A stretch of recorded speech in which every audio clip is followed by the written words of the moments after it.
problem between USA and Chile.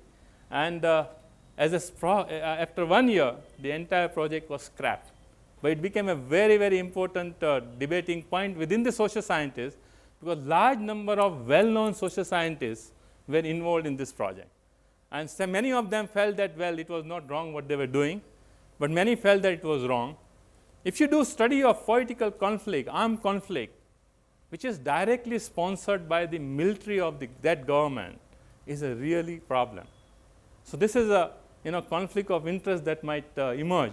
And if once people come to know that this is how it was sponsored, there may be a lot of repercussion to it.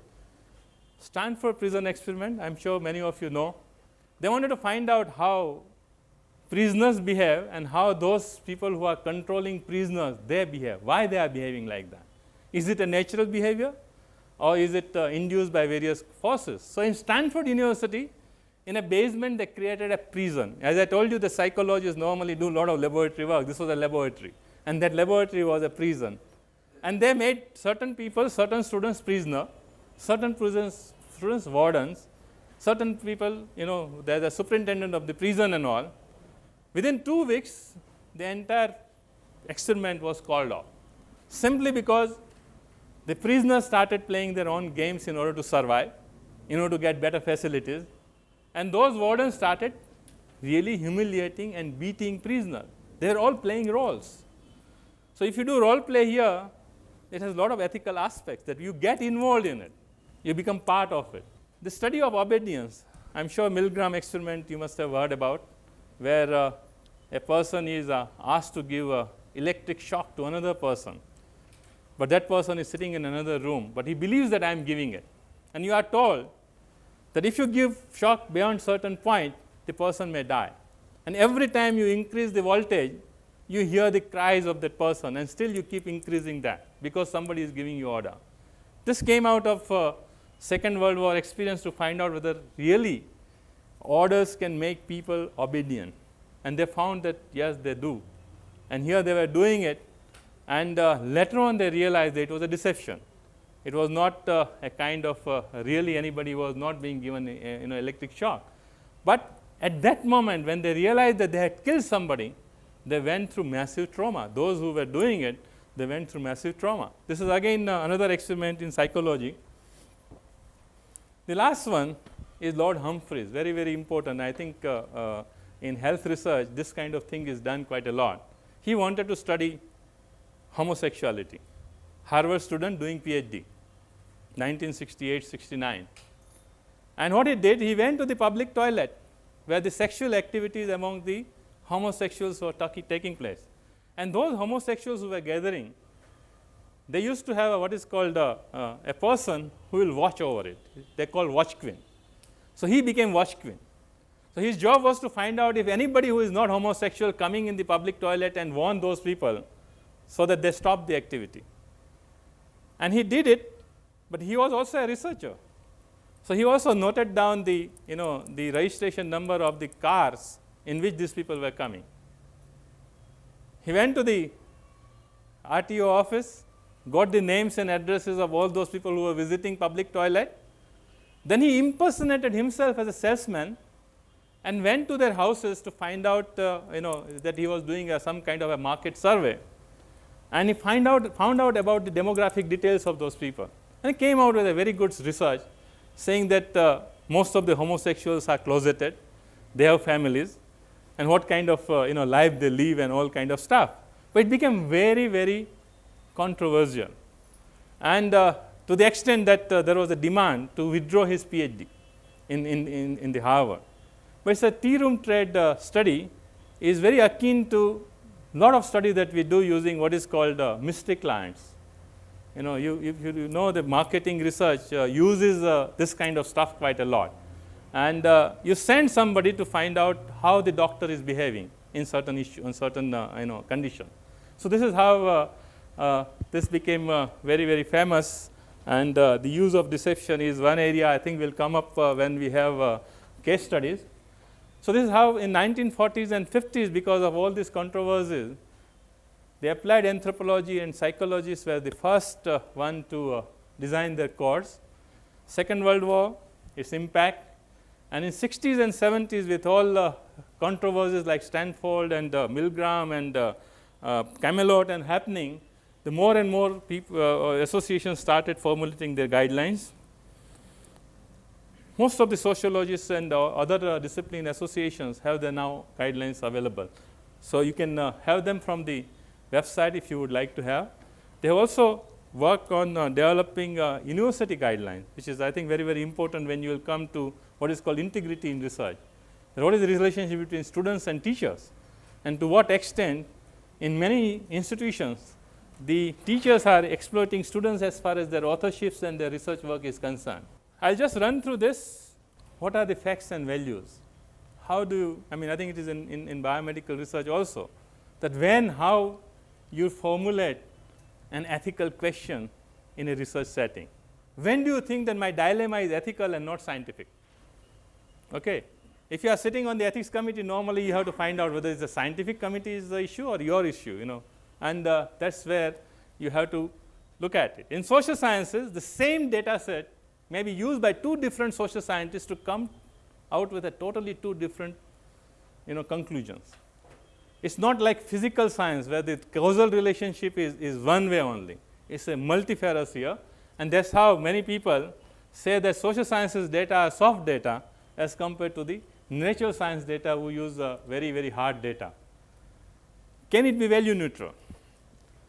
What we are doing research, what we decide to do research, there is a major debate on that. This is where this comes out. What goes in research? How you conceptualize research? What comes out? What is the outcome? And what happens in between, the data collection? All these three phases are hotly debated in social sciences. This is last slide. Are we talking about ethics simply because we as an elite want to have monopoly over research?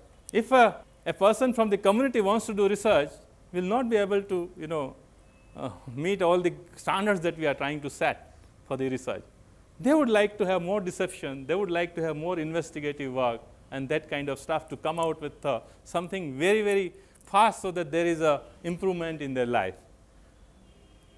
Do social science need similar kind of ethical regulation as medical sciences are having? Major debate about it.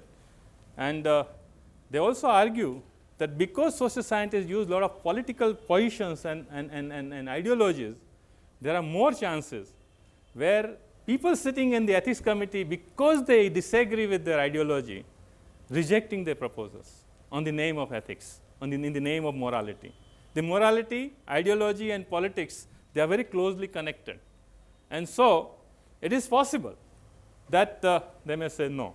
In the morning only you were talking about, you know, the conflict of interest, but this is the kind of conflict of interest is very, very, very, very high in social sciences. When we first did the ethical guidelines for social science research in India, and we called some 60 social scientists to have a consultation on the draft, the major argument of theirs for having against having guidelines was that this will give handle to those people who want to stop pro-people research.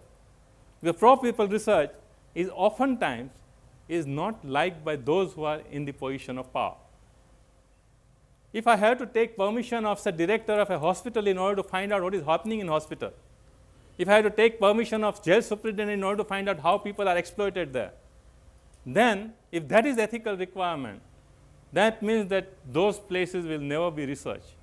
In those countries where there is no openness for that. The last one is the contribution of bioethics in the study of social sciences in the study of bioethics. I will take it up as a major thing when we look at vulnerability.